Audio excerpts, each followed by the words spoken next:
आज पीएम मोदी केदारनाथ पुनर्निर्माण कार्यों का निरीक्षण करेंगे। आपको बता दें, केदारनाथ में इन दिनों दूसरे चरण के कार्य चल रहे हैं, जिसके तहत कुल 21 काम प्रस्तावित हैं, जिसमें 10 काम इसी साल पूरे होने हैं। इन्हीं कामों की स्थलीय प्रगति का जायजा पीएम मोदी पीएमओ से लाइव लेंगे। पीएम केदारनाथ पुनर्निर्माण कार्यों का ड्रोन कैमरे की मदद से निरीक्षण कर सकते हैं। बीजेपी के राष्ट्रीय अध्यक्ष जेपी नड्डा आज 2 दिवसीय यात्रा पर तमिलनाडु जाएंगे, जहां वो पार्टी की कई बैठक करने के अलावा एक जनसभा को भी संबोधित करेंगे। अपने इस दौरे के दौरान जेपी नड्डा तमिलनाडु की नामी गिरामी हस्तियों से भी मुलाकात करेंगे। इसके बाद वो 3:30 बजे कराईकुड़ी महिला मोर्चा के पदाधिकारियों से मिलेंगे और पिल्ला याप्रपति विनायक मंदिर में पूजा अर्चना का भी कार्यक्रम है।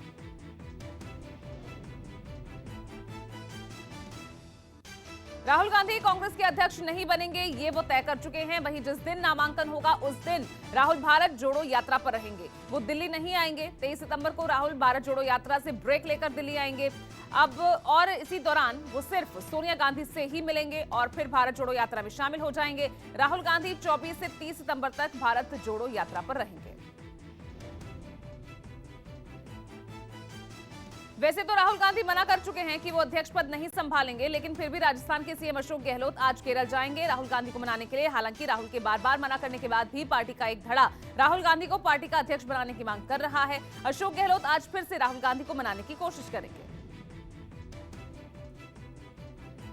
कांग्रेस के वरिष्ठ नेता राहुल गांधी इन दिनों केरल में भारत जोड़ो यात्रा पर हैं और आज यात्रा का 15वां दिन है और वो केरल में एर्नाकुलम जिले के करुकुट्टी में एक प्रेस कॉन्फ्रेंस करेंगे। तमिलनाडु की कन्याकुमारी से शुरू हुई भारत जोड़ो यात्रा इन दिनों केरल में है।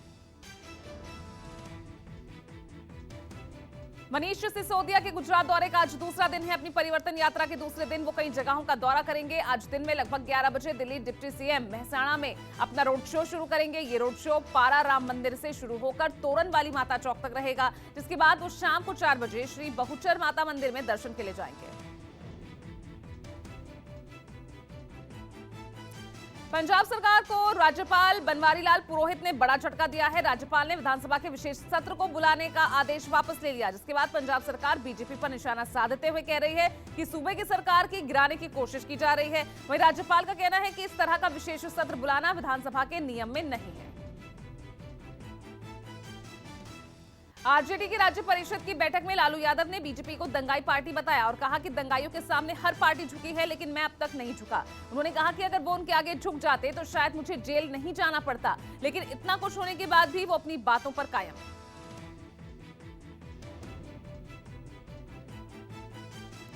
सीपीएम ने आज पटना के गांधी मैदान में भारत बचाओ महारैली का आह्वान किया है। सीपीएम महंगाई, बेरोजगारी, सांप्रदायिकता के मुद्दे को लेकर महारैली करने जा रही है। महारैली को सफल बनाने को लेकर कई गांवों में सीपीएम की ओर से विभिन्न गांवों में जनसंपर्क अभियान चलाया गया। सीपीएम राष्ट्रीय महासचिव सीताराम येचुरी महारैली को संबोधित करेंगे।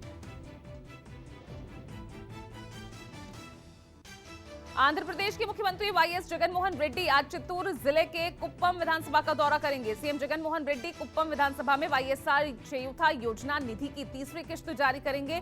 इसके अलावा 66 करोड़ रुपए की अनुमानित लागत के विकास कार्यों की आधारशिला रखेंगे। सीएम जगनमोहन रेड्डी दोपहर 12:45 बजे एक जनसभा को भी संबोधित करेंगे। त्रिपुरा में राज्यसभा की खाली हुई एक सीट, आज इस पर उपचुनाव है। बीजेपी नेता मानिक साहा के त्रिपुरा के सीएम बनने के बाद ये सीट खाली हुई थी। आज मतदान समाप्त होने के 1 घंटे बाद की मतगणना होगी। बीजेपी ने इस सीट पर पूर्व सीएम बिप्लब देब को उम्मीदवार बनाया है। आपको बता दें, मानिक साहा ने 4 जुलाई को राज्यसभा से इस्तीफा दे दिया था। यूपी विधानसभा का मानसून सत्र आज एक इतिहास रचने जा रहा है। आज का दिन महिला विधायकों के नाम रहेगा, क्योंकि विधानमंडल के इतिहास में पहली बार दोनों सदनों की कार्यवाही महिला विधायकों के नाम रहेगी। यूपी विधानसभा में इस बार सबसे ज्यादा 47 यानी 10.9% महिलाएं जीतकर पहुंची है। आज प्रत्येक महिला सदस्य को कम से कम 3 मिनट और ज्यादा से ज्यादा 8 मिनट बोलने का समय दिया जाएगा। सीएम योगी आज पंडित दीनदयाल उपाध्याय की जयंती में भाग लेंगे, मथुरा जाएंगे। ये कार्यक्रम 25 सितंबर तक चलेगा। सीएम योगी लगभग 2:25 पर दीनदयाल धाम में बने हेलीपैड पर पहुंचेंगे। यहां सीएम योगी मेला एवं ग्राम में विकास प्रदर्शनी का उद्घाटन करेंगे। यहां वो एक किसान गोष्ठी को भी संबोधित करने के साथ साथ करीब 45 जिलों की ओर से लगाई जाने वाली प्रदर्शनी का अवलोकन भी करेंगे। दिल्ली में कोरोना की स्थिति की समीक्षा के लिए आज डीडीएमए की अहम बैठक है। इस बैठक में दिल्ली के उपराज्यपाल विनय कुमार सक्सेना और मुख्यमंत्री अरविंद केजरीवाल भी मौजूद रहेंगे। डीडीएमए की बैठक में ये आकलन किया जाएगा कि कोरोना के संक्रमण से निपटने के लिए अस्पतालों में मौजूद संसाधनों को कम किया जाना चाहिए या आगे बनाए रखा जाना चाहिए। हिमाचल प्रदेश विधानसभा चुनाव के मद्देनजर मुख्य निर्वाचन आयुक्त राजीव कुमार आज से 3 दिन के शिमला दौरे पर रहेंगे। वहीं राज्य चुनाव विभाग का ब्रांड एम्बेसडर पुलिस बैंड ये आज शिमला में प्रस्तुति भी देगा। हार्मनी ऑफ पाइन्स नाम से मशहूर हिमाचल पुलिस बैंड ने रियलिटी शो हुनरबाज में खूब धूम मचाई थी। देश के एक और बैंक पर आज हमेशा के लिए ताला लग जाएगा। पुणे का सहकारी बैंक आज से हमेशा के लिए बंद हो जाएगा। आरबीआई ने अगस्त में ही कोऑपरेटिव बैंक को बंद करने का ऐलान किया था। कोऑपरेटिव बैंक पर आरबीआई के दिशा निर्देशों का पालन नहीं करने का आरोप है। नियमों के उल्लंघन और अनियमितता बरतने की वजह से आरबीआई ने इसे बंद करने का आदेश दिया था। डीजीसीए ने स्पाइस जेट पर लगे 50% उड़ान संचालित करने के लिए प्रतिबंध को 29 अक्टूबर तक के लिए बढ़ा दिया है। स्पाइस जेट के विमानों के बढ़ते हादसों को देखते हुए यह फैसला लिया गया। डीजीसीए ने 8 हफ्ते की समय सीमा अब खत्म होने से पहले ही नया आदेश जारी कर प्रतिबंध को आगे बढ़ा दिया है।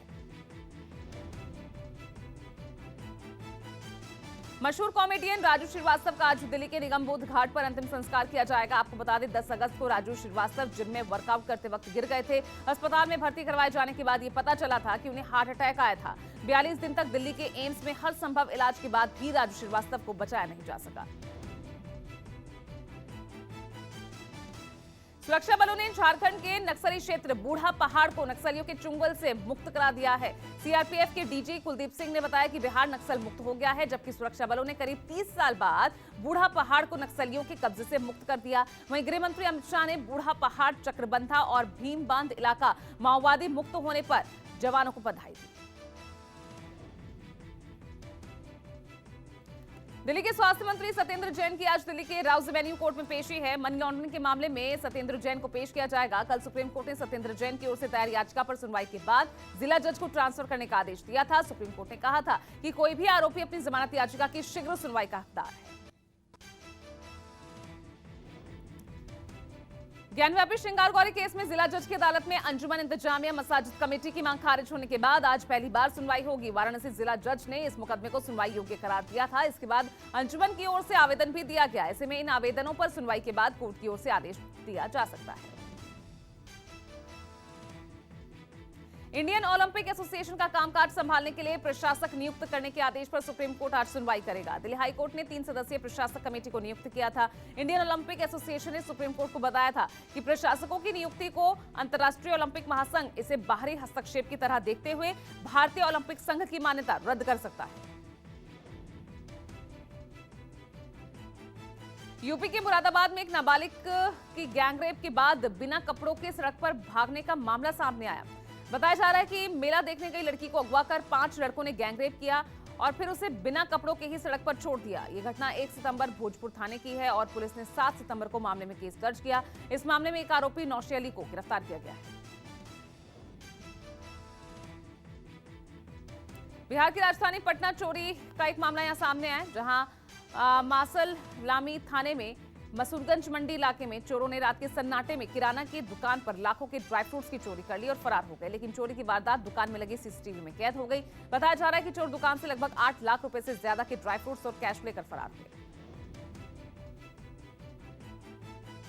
आंध्र प्रदेश के चित्तूर स्थित एक फैक्ट्री में आग लगने की घटना सामने आई, जिसमें 3 लोगों की मौत हो गई। आपको बता दें फैक्ट्री में पेपर प्लेट का निर्माण किया जाता था। घटना की जानकारी मिलने के बाद फायर ब्रिगेड ने कड़ी मशक्कत के बाद आग पर काबू पाया। वहीं मरने वालों में फैक्ट्री के मालिक और उनका बेटा भी शामिल है। पुलिस के मुताबिक आग शॉर्ट सर्किट की वजह से लगी।